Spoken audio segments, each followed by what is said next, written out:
চোখ রাখবো পরের খবরে। উচ্চ মাধ্যমিক স্তরের প্রশ্নপত্রে বড়সড় পরিবর্তনের সিদ্ধান্ত উচ্চ মাধ্যমিক শিক্ষা সংসদের। সব পড়ুয়ার মেধার যাচাই ও মূল্যায়নের জন্য এই সিদ্ধান্ত। একাদশ শ্রেণীর প্রথম ও দ্বাদশ শ্রেণীর প্রথম সেমিস্টারের প্রশ্ন ভাগ করা হয়েছে তিনটি স্তরে। আরো বিস্তারিত জানাবেন, আমাদের সঙ্গে টেলিফোন লাইনে রয়েছেন আমাদের প্রতিনিধি শুভঙ্কর মণ্ডল। শুভঙ্কর,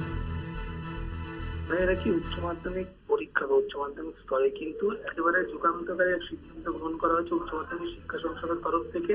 সেখানে তিনটি স্তরে প্রশ্নপত্রকে ভাগ করা হয়েছে: সাধারণ মেধা, মধ্য মেধা এবং উচ্চ মেধা। এই তিনটি অনুযায়ী কিন্তু প্রশ্নপত্র তৈরি করা হচ্ছে এবং যে লিখিত পরীক্ষা হবে সেই লিখিত পরীক্ষার প্রশ্নপত্রে কিন্তু 50% এমসিকিউ প্রশ্নপত্র থাকবে। সেই সঙ্গে সঙ্গে কিন্তু আরো দুটি একটিতে হচ্ছে।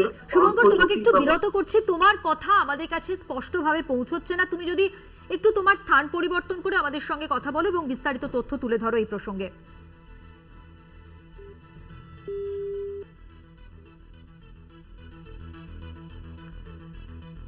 শুভঙ্কর, আমাদের প্রতিনিধির সঙ্গে আমাদের যোগাযোগ বিচ্ছিন্ন হয়ে গেছে। যেমনটা আপনাদের জানাচ্ছিলাম যে এই যে সেমিস্টারে প্রশ্ন ভাগ করা হয়েছে তিনটি স্তরে। প্রশ্নপত্রে 50% এমসিকিউ প্রশ্ন থাকবে, 30% প্রশ্ন থাকবে সামান্য জটিল এবং বাকি 20% প্রশ্ন থাকবে মেধাবী পড়ুয়াদের জন্য। সংসদের পক্ষ থেকে একটি বিজ্ঞপ্তি দিয়ে জানানো হয়েছে।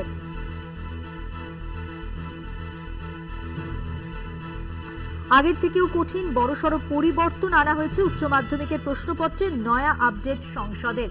যোগাযোগ করেছি, আমাদের সঙ্গে টেলিফোন লাইনে রয়েছেন আমাদের প্রতিনিধি শুভঙ্কর মণ্ডল। শুভঙ্কর, আগের থেকে কতটা আলাদা, কতটা বড় পরিবর্তন উচ্চ মাধ্যমিকের প্রশ্নপত্রে তুমি যেমনটা বর্ণনা করছিলে? দেখো, অবশ্যই আলাদা। কেননা আমি যদি বলছিলাম যে লিখিত পরীক্ষার যে প্রশ্নপত্র সেখানে কিন্তু 50% প্রশ্ন এমসিকিউ প্যাটার্নে থাকছে বলে আমরা জানতে পেরেছি এবং একই সঙ্গে কিন্তু বাকি 30% অল্প জটিল বা সামান্য জটিল এবং সেই সঙ্গে সঙ্গে আবার বাকি যে 20% সেখানে কিন্তু একেবারে যারা উচ্চ মেধার বা যারা অ্যাচিভার তাদের জন্য প্রশ্নপত্র থাকছে। অর্থাৎ উচ্চ মাধ্যমিক পরীক্ষার নম্বরের যেহেতু এবছর তুমি জানো যে পরীক্ষা কিন্তু সেমিস্টার সিস্টেমে হচ্ছে এবং সেই দিকে তাকিয়ে কিন্তু 4টি ভাগে সেমিস্টারকে ভাগ করা হয়েছে। 11-এ 2টি এবং 12-এ 2টি, অর্থাৎ উচ্চ মাধ্যমিকে 2টি। সেইখানে দাঁড়িয়ে কিন্তু কোনোভাবেই যাতে পরীক্ষা মান নিয়ে কোনো কম্প্রোমাইজ বা বলা যেতে পারে মান নিয়ে যাতে প্রশ্ন না ওঠে, মুড়ি মিছরি যাতে এক না হয়ে যায়, সেই দিকে তাকিয়ে কিন্তু এইভাবে প্রশ্নপত্র ঢেলে সাজানো হয়েছে। এবং সেখানে কিন্তু শুধুমাত্র যে এমসিকিউতে সেখানে একেবারে বিন্যাস করে দেওয়া হয়েছে যে ট্রু ফলস থেকে শুরু করে শূন্যস্থান পূরণ এবং সেখানে রিঅ্যারেঞ্জ দ্য সেন্টেন্স এবং একইভাবে কিন্তু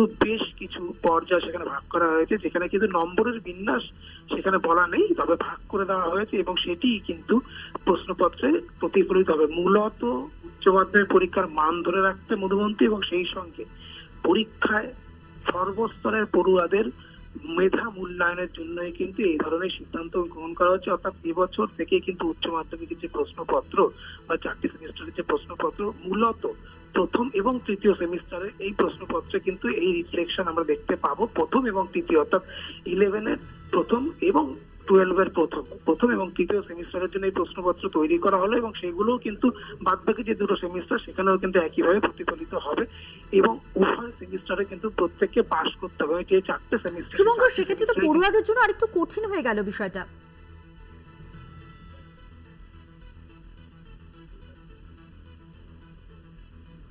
যোগাযোগ বিচ্ছিন্ন হয়ে গেছে। আমাদের প্রতিনিধি শুভঙ্কর মণ্ডল ছিলেন আমাদের সঙ্গে, বিস্তারিত জানাচ্ছিলেন এই বিষয়ে।